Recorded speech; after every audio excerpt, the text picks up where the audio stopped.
بسم الله الرحمن الرحیم. ټول نو ولې تاسو ډیره مننه، ډیره شکریه. لکه څنګه تاسو په علم کې ده نن د جمعیت علماء اسلام ضلعي مجلس عمومي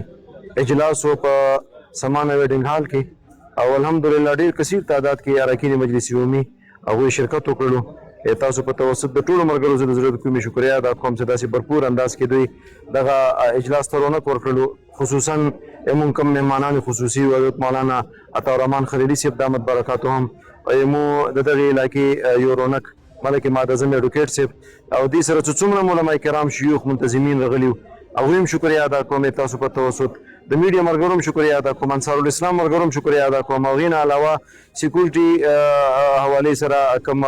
مرګرو سیمه داری لګې د ټریفیک او د پولیس د سچو سه د ټولو د زړه کوم شکریه ادا کوم. لکه څنګه تاسو په علم کې دا نن دغه غیر معمولی اجلاس د دې بنیادی غرض او مقصد په 12 اپریل باندې دستور اسلام کانفرنس ته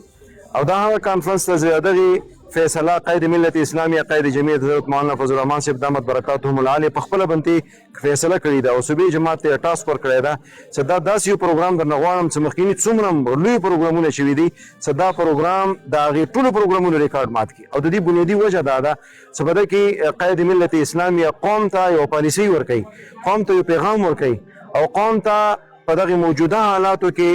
کم کشیدګۍ دي ملکی بین الاقوامي څه پالیسي ده هغه وضاحت ورته ورکوي او غالبا اندازه داسې ده چې د جماعت ته او د قوم ته یو تحریک اعلان هم کوي. نو په دغه بنیاد باندې ما به تاسو په توسط درخواست وي د جمعیت علماء اسلام چې څومره ورکړ دي دوی او عموما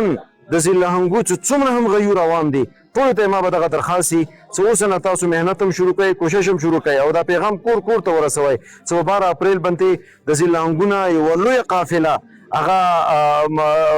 روان هم شي او دغه پروګرام ته وروم رسي چې دغه پروګرام ښې طریقې سره کامیاب شي او دینه ما سیوا د جنوبي اضلاع چې څومره هم اضلاع دي هغوی ته ما دغه پیغام دی بلکې زه کم ځای ته ما آواز رسیږي هغه ټولو ته ما پیغام دغه دی چې دغه پروګرام تاسو کامیاب کړئ او په دې کې بھرپور انداز سره شرکت وکړئ. انشاءالله په دغه پروګرام کې قائد ملت اسلامیه قوم ته پالیسي هم ورکوي او قوم ته یو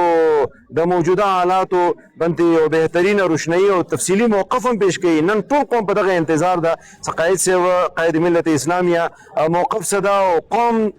ته څه پالیسي اختیارول پکار دي هغې باندې تفصیلي روشنايي اچوي او د موجوده کوم حکومت ته هغې کوم د اسلام خلاف کوم قوانین پاس کړي دي ظاهره خبره ده په اسمبلی کې خو دومره حجم نه ده چې هغې دپاره هغه رکوټ شي خو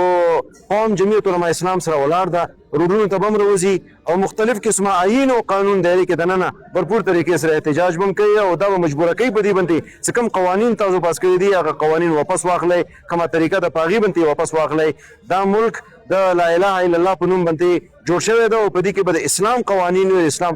په خلاف باندې کوم قوانین دي هغه نه څوک جوړولی شي او نه مخې ته تللی شي. زه یو ځلې بیا تاسو شکریه هم ادا کوم او قوم ته درخواست کوم چې په 12 اپریل باندې راوځئ او دغه کانفرنس کامیاب کړئ. ډېره مننه، ډېره شکریه.